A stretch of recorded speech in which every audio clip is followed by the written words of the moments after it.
Welcome to the channel hack anime. स्वागत है आपका मेरे इस नई वीडियो पे। सो फ्रेंड्स, अकेले रहना किसी के लिए वाकई आसान काम नहीं है अकेले रहने का, लेकिन यह भी मतलब नहीं है कि हम अपने घर, परिवार, मित्रों से दूर रहें। अकेले रहने की भी एक कला है जो आगे आपको इस कहानी में पता चलेगा। अकेले रहने का यह मतलब है एकांत में रहकर अपने काम को, अपने सम्मान को, अपनी प्रतिष्ठा को, अपने अंदर झांकने की कला को, अपने उज्जवल भविष्य को आप कैसे आगे बढ़ा सकते हैं, उसके बारे में जानना। हम अकेले रहने के उन 7 अमूल्य गुणों के बारे में भी जानेंगे। इस कहानी के माध्यम से एक व्यक्ति गुरु के पास आया और बोला, गुरुदेव, मेरे दुख का कारण क्या है? गुरु, बहुत ही बड़े आत्मज्ञानी व्यक्ति गुरु ने कहा, अपने आप कुछ चीज़ों से चिपका लेना, चीज़ों को पकड़ लेना और उन चीज़ों के प्रति आसक्त होकर उसके पीछे भागना ही तुम्हारे दुख का कारण है। उस व्यक्ति ने गुरु को धन्यवाद किया और कहा, गुरुदेव, आपने तो मेरी समस्या का समाधान कर दिया। मैं इतने दिनों से अपनी समस्या का समाधान चाहता था। आपका धन्यवाद गुरुदेव। यह कहकर वह व्यक्ति वहां से जाने लगा। गुरु ने कहा, पूरी बात तो सुन लो। उस व्यक्ति ने कहा, नहीं गुरुदेव, आपका इशारा मिल गया, बस वही काफी है, और समझदार को इशारा ही काफी होता है। 1 महीने के बाद हुआ, फिर से गुरु के पास आया। इस बार उस व्यक्ति का हाल बहुत ही बुरा था। वो बहुत ही दुखी था और सीधे गुरु के चरणों में गिर गया और कहा, गुरुदेव, आपने जो कहा था मैंने वैसा ही किया, पर मुझे सुख नहीं मिला। मुझे तो और दुख मिल रहा है। गुरु ने उस व्यक्ति से पूछा, तुमने ऐसा क्या किया? व्यक्ति ने कहा, मुझे अपने परिवार वालों से, मित्र रिश्तेदारों से दुख मिल रहा था। मैंने उसे छोड़ दिया और छोड़कर चला गया। 2-4 दिन तो मुझे अच्छा लगा, पर धीरे धीरे मुझे उनकी याद आने लगी। अपने माता पिता, अपनी पत्नी, अपने बच्चे याद आने लगे। रिश्ते, रिश्तेदार, यहाँ तक कि अपने शत्रु भी मुझे याद आने लगे। इतना दुखी तो मैं उनके पास रहकर भी नहीं था जितना मैं उनसे दूर होकर हो गया हूँ। इसलिए आज मैं वापस घर जाने के लिए निकला था और आपके पास आ पहुंचा। आपने मुझे इतनी गलत सलाह क्यों दी? गुरु मुस्कुराए और गुरु ने कहा, तुम परिवार को छोड़कर भागे, मित्रों, रिश्तेदारों, यहाँ तक कि शत्रुओं को भी छोड़कर भागे, और यह तुम्हारी गलतफहमी थी कि तुम छोड़कर भाग रहे हो। वास्तव में तो तुम उन्हें लेकर भाग रहे थे। व्यक्ति ने कहा, पर गुरुदेव, मैं तो किसी को अपने साथ नहीं लाया। गुरु ने कहा, जो चीज़ हमें दुख देती है वह कहीं बाहर नहीं होती। यहाँ तक कि जो हमें सुख देती है वो अभी बाहर नहीं होती। यह सब परिवार वाले, रिश्तेदार, मित्र, शत्रु, ये सब कहाँ बसते हैं? गुरु ने कहा, ये सब हमारे मन में बसते हैं, और जब तुम भागे तो तुम अपने मन को साथ लेकर भागे, और तुम्हारे मन में यह सब तुम्हारे साथ भाग रहे थे तो तुम इनसे कहीं दूर गए ही नहीं। जब जो चीज़ें मन में बसी हो और वो आस पास हो, हमें बहुत लगता है, पर वह बहुत कम होता है। और जब हम इन चीज़ों से दूर हो जाते हैं, यानी छोड़कर भाग जाते हैं, तब मन उन चीज़ों को पाने के लिए फिर से प्रयास करने लगता है, और तब ये चीज़ें बहुत ज़्यादा दुख देती है, जैसा तुम्हें वो रहा है। व्यक्ति ने कहा, तो गुरुदेव, मैं क्या करूं? चीज़ों के साथ रहो तो दुख चीज़ों को छोड़कर जाओ। तो दुख क्या, मैंने दुख उठाने के लिए ही जन्म लिया है? गुरु जोर से हंसे और कहा, यह बात बिल्कुल सत्य है। यहाँ सब सिर्फ दुख उठाने के लिए जन्म लेते हैं, पर यह भी सत्य है कि इन दुखों के पार सुख है, और उन सुख के पार दुख है, फिर सुख और फिर दुख।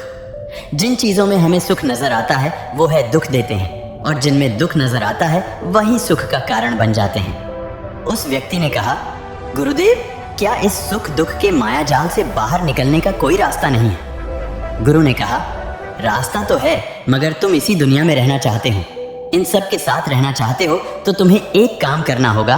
तो तुम ऐसे ही रहो जैसे कि तुम इस दुनिया में अकेले हो। सबके साथ रहो पर अकेले रहो। व्यक्ति ने कहा, पर गुरुदेव ही कैसे हो सकता है? गुरु उस व्यक्ति को एक जगह पर ले गए जहां एक मेला लगा हुआ था। वहां बहुत भीड़ थी। गुरु ने कहा, देखो, अपने आसपास यहाँ किसी को जानते हो क्या? व्यक्ति ने कहा, नहीं, यहाँ तो कोई भी मेरी जान पहचान का नहीं है। गुरु ने कहा, क्या तुम यहाँ अकेले हो? व्यक्ति बोला, हाँ गुरुदेव, बिल्कुल अकेला। गुरु ने कहा, नहीं, तुम्हारे मन में कुछ चल रहा है, तुम अकेले नहीं हो। व्यक्ति ने कहा, हाँ, मैं जल्द से जल्द अपने घर जाना चाहता हूँ। अपनी पत्नी से, अपने बच्चों से, अपने माता पिता से मिलना चाहता हूँ, अपने मित्रों से मिलना चाहता हूँ, वही मेरे मन में चल रहा है। गुरु ने कहा, अब यह सब भूलकर आंखें बंद कर लो और अपना ध्यान यहाँ होने वाली आवाज़ों पर लगा दो। जैसे ही उसने अपनी आंखें बंद की और सारा ध्यान वहाँ हो रही आवाज़ों पर लगा दिया, उसे एक अकेलापन, एकांत महसूस हुआ। उसे लगा कि वो इतनी बड़ी भीड़ में भी अकेला है।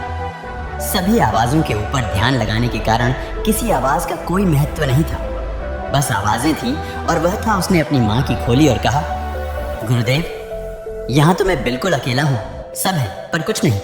गुरु ने कहा, बस इसी तरह अकेले होना है, तुम रहो सबके साथ, भीतर से लेकिन अकेले रहो, साथ में सब हो पर मन में कोई ना हो। जिसने इस तरह से अकेले जीना सीख लिया, उसे कभी जीवन में दुख नहीं होगा, उसे चीजें दुख नहीं देगी, वो हर चीज में आनंद की प्राप्ति कर सकता है। गुरु ने आगे कहा, महान सफलताएं अकेलेपन से ही शुरू होती है।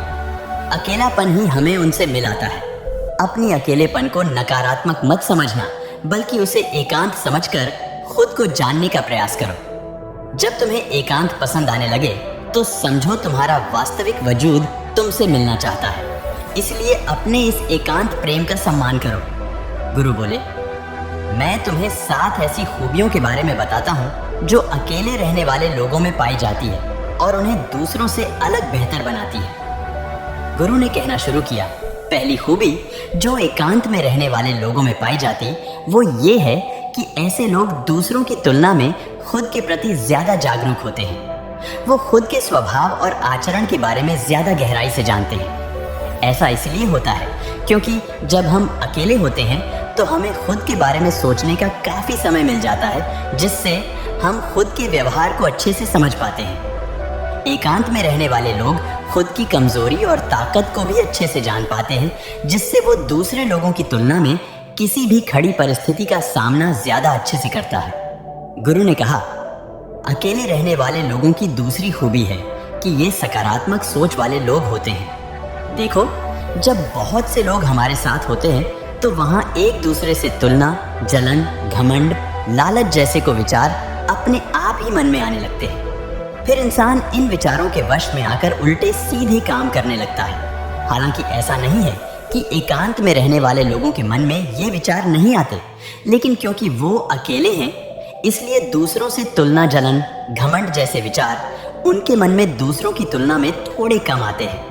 साथ ही अकेले रहने की वजह से उन्हें खुद के बारे में सोचने का ज्यादा समय भी होता है, जिससे वो अपने नकारात्मक विचारों को पहचान कर उन्हें कम कर सकते हैं, जिसके कारण ऐसे एकांत में रहने वाले लोग ज्यादा सकारात्मक होते हैं। अकेले रहने वाले लोगों की तीसरी खासियत ये है कि ये लोग ज्यादा अनुशासित और आत्मनिर्भर होते हैं, क्योंकि अकेले रहने वाले लोगों को अपनी ज्यादातर काम खुद से ही करने पड़ते हैं।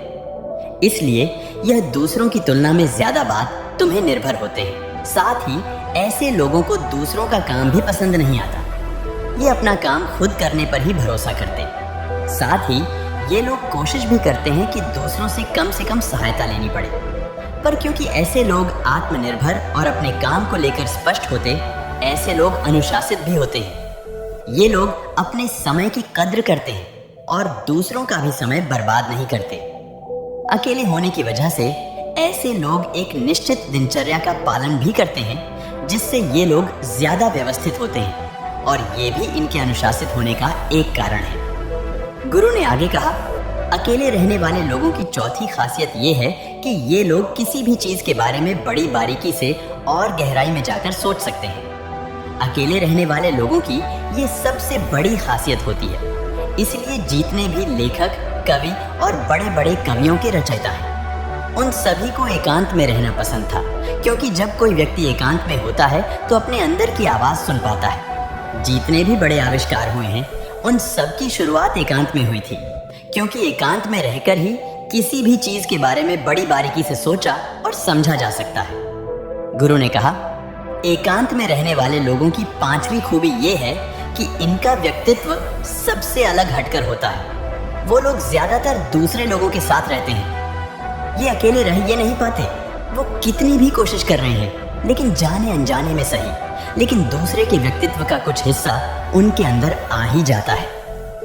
दूसरों की आदतें, दूसरों के विचार उनके अंदर प्रवेश कर ही जाते हैं, जिससे उनके व्यक्तित्व में वो अनूठापन, वो निरालापन नहीं आ पाता। उनका व्यक्तित्व कई सारे लोगों के साथ व्यक्तित्व का मिश्रण होता है, पर क्योंकि एकांत में रहने वाले लोग अपना ज्यादातर समय अपने साथ बिताते हैं, इसलिए ये दूसरों की बातें और विचारों से बहुत ही कम प्रभावित होते हैं। इनके अपने जीवन को जीने के खुद बनाए नियम और कायदे होते हैं, जिनका ये पालन करते हैं। ये किसी से भी आसानी से प्रभावित नहीं होते हैं, इसलिए ऐसे लोगों की पहचान सबसे हटकर सबसे अलग होती है। इसलिए इनके व्यवहार में एक अलग ही निरालापन होता है, जो किसी दूसरे व्यक्ति को भी पसंद आ सकता है और ना भी। गुरु बोले, छठी खासियत जो एकांत में रहने वाले लोगों में होती, ज्यादा लोगों से अपने संबंध नहीं बनाते, लेकिन ये जितने भी लोगों से संबंध बनाते हैं, सच्चे दिल से बनाते हैं। ऐसे लोगों की बहुत ही कम दोस्त होते हैं, लेकिन जितने भी होते हैं, ये उनसे अपनी दोस्ती पूरी ईमानदारी से निभाने की कोशिश करते हैं। अक्सर लोगों को ये लगता है कि एकांत में रहने वाले लोग बहुत कम बात करते हैं, लेकिन उनसे पूछिए जिनसे ये दिल से जुड़े होते हैं, उनसे ये कितनी बातें करते हैं। वैसे लोग इन्हें अपना मान लेते हैं और वो इनके सामने अपने पूरे दिल की बात रख देते हैं। अकेले रहने वाले लोग बहुत ही कम लोगों के साथ संबंध रखते हैं, लेकिन ज़रूरत पड़ने पर वो अपनी तरफ से पूरी मदद करने के लिए तैयार रहते हैं। इसलिए इनके रिश्ते कम लोगों से तो होते हैं, लेकिन जिनके साथ भी होते हैं बहुत मजबूत होते हैं। अगली खासियत, अकेले रहने वाले लोग मानसिक तौर पर और भावनात्मक रूप से मजबूत होते हैं, क्योंकि उन्हें पता होता है कि अगर कोई समस्या उनके ऊपर आती है तो उन्हें अकेले ही उन्हें समस्या से निपटना पड़ेगा। कैसा बार बार करने से उनके अंदर खुद के प्रति आत्मविश्वास बढ़ जाता है, और आत्मविश्वास एवं आत्मसम्मान के बनने से वो मानसिक और भावनात्मक तौर पर और मजबूत होते चले जाते हैं, और ये मान लेते हैं कि कोई भी ऐसी समस्या नहीं है जिससे वो अपनी दृढ़ इच्छा शक्ति के दम पर हरा ना सकें, और यही एक सोच उन्हें दूसरों से अलग बनाती। इतना कहने के बाद गुरु चुप हो गए। उस व्यक्ति ने कहा, गुरुदेव, आपकी सारी बात तो ठीक है, लेकिन ये कब कहा जा सकता है कि अकेलापन एक वरदान है? ये सुनकर गुरु ने कहा, अकेलापन हमेशा से ही एक वरदान रहा है, अगर हम उस समस्या को पूरी सकारात्मकता के साथ उपयोग कर पाए तो। क्योंकि जब हम दुनिया के लोगों के साथ होते हैं तब हम भीड़ का हिस्सा होते हैं, लेकिन जब हम अकेले होते हैं तब हम खुद के साथ होते हैं। जब हम खुद के साथ होते हैं तभी हम अपने समय का सदुपयोग, खुद का आकलन, खुद के शौक, सभी बातों पर अच्छे से ध्यान दे सकते हैं, अपनी कमजोरियों पर भी काबू पा सकते हैं, और ऐसा कह सकते हैं कि सच में अच्छाई की राह और इंसानियत की मंजिल भी पा सकते हैं। उस व्यक्ति को गुरु की बात समझ आई और वह गुरु को धन्यवाद कहकर चला गया। जिन चीज़ों को हम पाना चाहते हैं वो तब तक हमें दुख देती है जब तक कि हम उसे पा नहीं पाते। जब हम उसे पा लेते हैं तब वह फिर से हमें दुख देती है कि वो कहीं हमसे छूट ना जाए, और जब वो हमसे छूट जाती है तो फिर से हमें दुख देती। उसके जाने का दुख तो बहुत गहरा होता है। जीवन भर हम एक चीज़ को पकड़ते हैं, फिर दूसरी चीज़ को पकड़ते हैं, तीसरी चीज़ को पकड़ते और पीछे की चीज़ों को विदा करते रहते हैं। इसी तरह हम सुख पकड़ते हुए दुख को पकड़ते चलते हैं। पर जिस व्यक्ति ने अकेले रहना सीख लिया, वह परिवार में, समाज में सब कुछ करते हुए आनंद की प्राप्ति करते हैं। सारे कार्यों को पूरा करते हुए सुख से जीता है, आनंद से जीता है। दोस्तों, आपको यह कहानी कैसी लगी? हमें कमेंट करके ज़रूर बताना, और ऐसी ही और कहानियों के लिए सब्सक्राइब का बटन ज़रूर से दबा देना। धन्यवाद। जय सनातन।